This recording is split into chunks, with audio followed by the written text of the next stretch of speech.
Hello, friends, and welcome back to Malicious Compliance Stories. Let's start our video with the story, which is divided into two parts. Buckle up for another wild ride through the world of work drama. But before we begin, best way to support our channel is to leave comments, like, and subscribe with the turned-on bell so you don't miss the new video every single day. Here we go. Not give me a raise? That's cool. I've been binge reading the stories with a friend. My friend reminds me of two things that happened during my employment with the same employer. She said I really need to share with you all.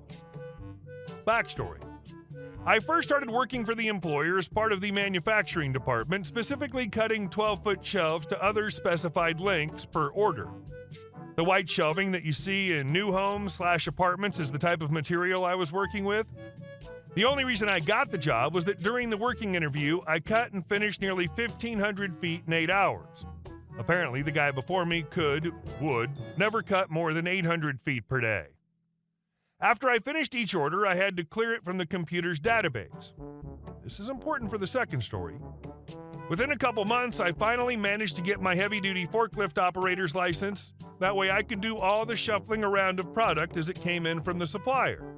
A full shipment would be close to 1,000 packs, with each pack weighing about 300 pounds.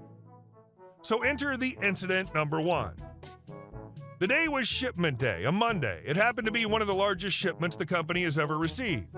3 semis loaded to the brim with 1,000 packs each. My boss said that I would need to not only unload all of it without any help, but I would need to cut all the orders for the next day since I cut a day or two ahead. At the time, I didn't think it would be a problem since by now I was cutting close to 2,500 feet in 4 hours. Turns out, I was a bit wrong. The owner of the company had parked his car in the area where the overflow of material is stored, and under no circumstances am I allowed to place it anywhere else, according to the owner. I thought I'd let my employer know that his car was parked in the storage area and needed to be removed with the big shipment coming in. He looked at me with a deer-in-the-headlights look and then said, "Make it work somehow. I have a new client coming in and I'll be out with him most of the day." At first, I thought of arguing the safety issues. Then I remembered about how angry I got when I was refused a 50-cent raise based on my production totals. I looked at him and told him good luck with the potential client and went to prepare for the arrival of the shipment. I started up the forklift and slipped the carpet-covered forks on. These were used to keep from scratching the material if a box was ripped during shipment. I gently slipped the forks under the chassis of his BMW and lifted the car to the back of the storage area without setting off the alarm. When the shipment arrived, I unloaded as I normally do. Since this was such a large order, 2/3 of the total was placed in the storage area in front of his car. By the time the end of shift came, I had all my work done for the day and went home. It was around 9 p.m. that night when I received a phone call from my employer asking where his car was. He hit the ceiling when I told him, and he asked why I did it. Because you told me to make it work, and that was the only way it was going to work. I'll get to it tomorrow. He couldn't argue with that as he refused to pay any OT to anyone at the time. Incident number 2. By the time this happened, I'd been working there for about 18 months. But with my employer knowing the amount I was able to cut in 4 hours now, he decided to allow me to deliver the orders as well. I say allow because I had a CDL and was able to legally drive the company truck much of the time. I was traveling 200 to 300 miles from the shop, which in turn was giving me 10 to 16-hour days, 5 days a week. Yup, that awesome OT. During the last 2 months at this time, I'd been asking for another raise since I was now driving a large delivery truck which required a CDL to drive. Every other day for 2 months, I'd been asking him about the raise. Every time I asked, his answer was, "I don't have the time right now. Catch me later." Until one morning, I was told by his secretary that his schedule was clear and he'd be in at 10 to check on things. By 10:01, I was at his door asking about the raise again. When he gave the same old reply, I said that we needed to talk now about it. He just tilted his head to one side and said, "I pay you to unload shipments, cut orders, and deliver them. So if you have no shipments and no deliveries, clear the orders then." So I walked back to my work area with a crap-beating grin on my face. Once back in my work area, I go stand at the computer. I'm clicking the clear button on every single order.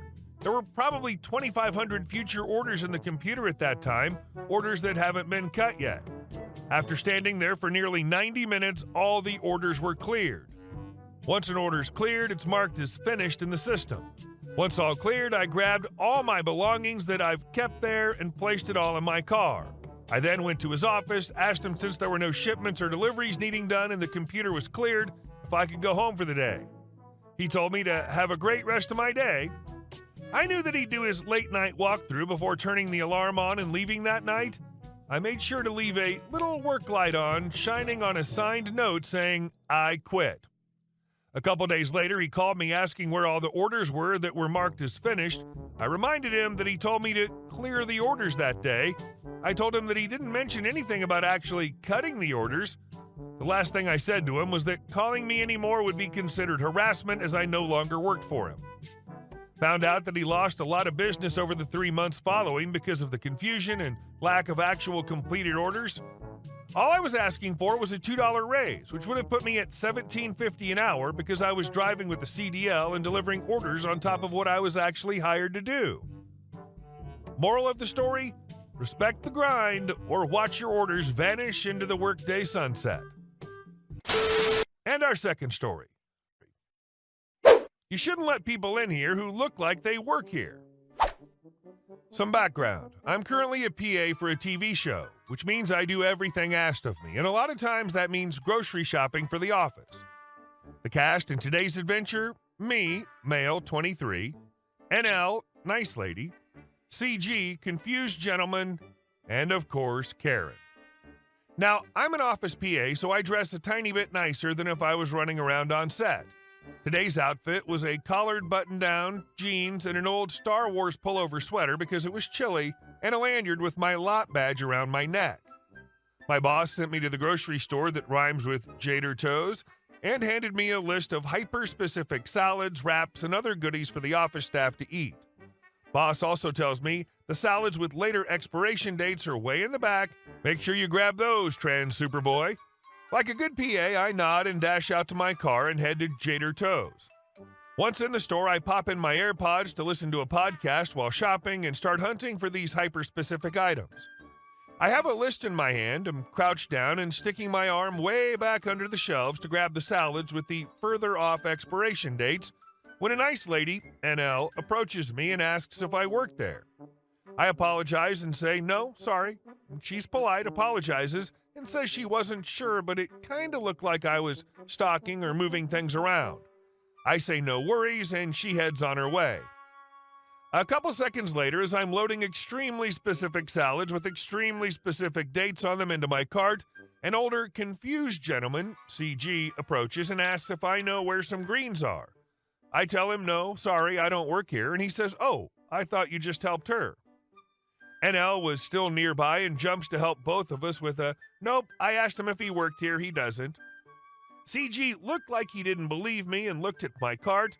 I explained I was a PA on a nearby studio lot and was just shopping for work. He seemed to finally understand, but then turned to NL to ask her if she knew where his greens were. I laughed and continued on my way, AirPods in my ears, when I hear over the den of my podcast, hey, you, excuse me. My butt cheeks clenched in fear, Reddit. I look up from my shopping list and am greeted with a grade A right out of the stereotype factory, LA Karen. Where's the egg rolls? No hello, no do you work here, nothing, just pure Karen. I don't work here. Yes, you do. I just saw you help those people. Nope, they also asked if I work here and I told them no. You look like you work here. Where's the egg rolls? She was blocking my cart at this point. I don't work here, so I don't know. Sorry. I don't know if this woman didn't believe me, didn't listen, or just straight up wanted to waste my and her own time, but she once again asked me about her goddamn egg rolls, and the I don't know exchange repeated. Finally, she started getting mad. I thought she was going to ask for my manager, but instead she literally stomped her foot and goes, why do you look like you work here if you don't work here? You're wearing a badge. I wanted to question what about a Star Wars hoodie, Critical Role lanyard, and a work badge for the TV studio down the street screamed, I work at Jader Toes, but I didn't. I was too dumbfounded. I'm a PA, I'm working, but not here. Finally, an employee came down the aisle and Karen set her sights on him. "Do you work here?" she asked the guy wearing a Jader Toes t-shirt, pushing a backroom stock cart of boxes and wearing a name tag. He nods and Karen once again points at me. "You shouldn't let people in here who look like they work here if they don't work here." Me and this poor employee share the pained, dead inside look of two people who've had to work with the public. I hope my look came across as apologetic as I felt, but I used this chance to escape and finish up my shopping as quickly as I could. In my line of work, I'm no stranger to very dumb questions and being yelled at, but even Karens make me want to tuck tail and run. I missed a few items off the shopping list and will probably be sent back to Jader Toes before this workday's done, but I'll be sure to not look like I work there for any future visits. Karen, wherever you are, I hope you never found your egg rolls. Karen is the star of her story. Other planets orbit around her. She's shopping, therefore other meat puppets sharing her stage exist to service her narrative. And our last story. HOA Hate Me, targeting me with fines. After years of ignoring and dealing with them, I've recently been butting heads with my local condo HOA about various things. Questioning where money was being spent, asking them what they were planning to do about certain issues, etc. The reason for this is because I felt like they're doing some shady stuff with our budget, so I simply want answers.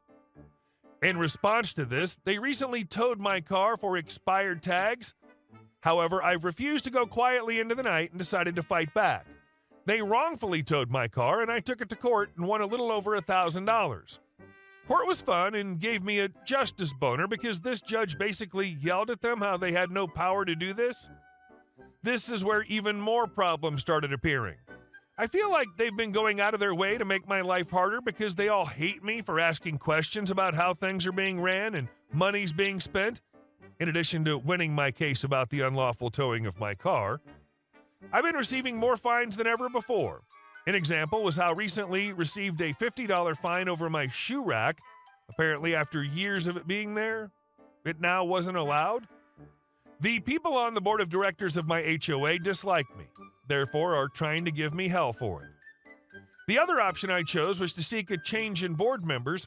I talked to my neighbors because the HOA is also bullying them. I found friends who participated in the elections with me and voted for me. It was the happiest day of my life.